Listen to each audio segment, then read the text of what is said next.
की कथा। पुराणों के अनुसार कांचीपुरी में एक ब्राह्मण रहता था। उसका नाम देवस्वामी तथा उसकी पत्नी का नाम धनवती था। उसके 7 पुत्र तथा एक पुत्री थी। पुत्री का नाम गुणवती था। ब्राह्मण ने 7 पुत्रों का विवाह करके बेटी के लिए वर खोजने अपने सबसे बड़े पुत्र को भेजा। उसी दौरान किसी पंडित ने पुत्री की जन्म कुंडली देखी और बताया, सप्तपदी होते होते यह कन्या विधवा हो जाएगी। तब उस ब्राह्मण ने पंडित से पूछा, पुत्री के इस वैधव्य दोष का निवारण कैसे होगा? पंडित ने कहा, सोमा का पूजन करने से वैधव्य दोष दूर होगा। फिर सोमा का परिचय देते हुए उसने बताया, वह एक धोबिन है। उसका निवास स्थान सिंहल द्वीप है। उसे जैसे तैसे प्रसन्न करो और गुणवती के विवाह से पूर्व उसे यहाँ बुला लो।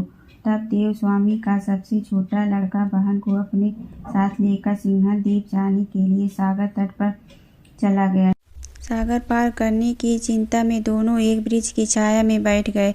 उस पेड़ पर एक घोंसले में गिद्ध का परिवार रहता था। उस समय घोंसले में सिर्फ गिद्ध के बच्चे थे। गिद्ध के बच्चे भाई बहन के क्रियाकलापों को देख रहे थे। सायंकाल के समय उन बच्चों गिद्ध के बच्चों की माँ आई तो उन्होंने भोजन नहीं किया। वह अपनी माँ से बोले, नीचे 2 प्राणी सुबह से भूखे प्यासे बैठे हैं। जब तक वे कुछ नहीं खा लेते हैं तब तक हम भी कुछ नहीं खाएंगे। तब दया और ममता के वशीभूत गिद्ध माता उनके पास आई और बोली, मैंने आपकी इच्छाओं को जान लिया है। इस वन में जो भी फल फूल कंद मूल मिलेगा मैं ले आती हूँ। आप भोजन कर लीजिए। मैं प्रातःकाल आपको सागर पार कराकर सिंहल द्वीप की सीमा के पास पहुँचा दूँगी।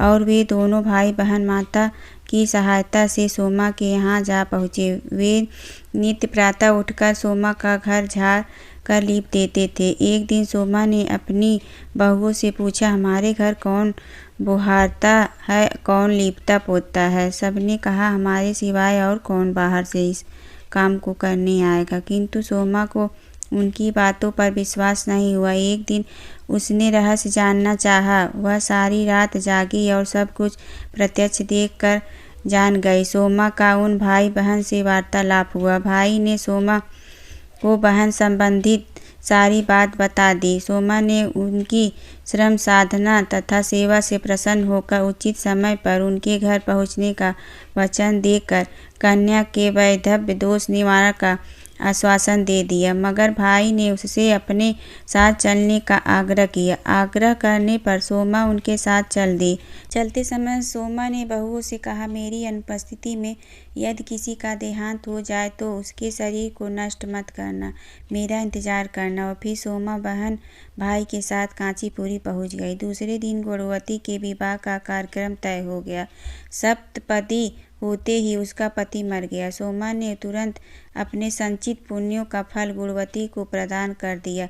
तुरंत ही उसका पति जीवित हो उठा। सोमा उन्हें आशीर्वाद देकर अपने घर चली गई। उधर गुणवती को पुण्य फल देने से सोमा के पुत्र जमाता तथा पति की मृत्यु हो गई। सोमा ने पुण्य फल संचित करने के लिए मार्ग में पीपल वृक्ष की छाया में विष्णु जी का पूजन करके 108 परिक्रमाएं की। इसके पूर्ण होने पर उसके परिवार के मृतक जन जीवित हो उठे। निष्काम भाव से सेवा का फल मधुर होता है। इस व्रत का यही लक्ष्य है।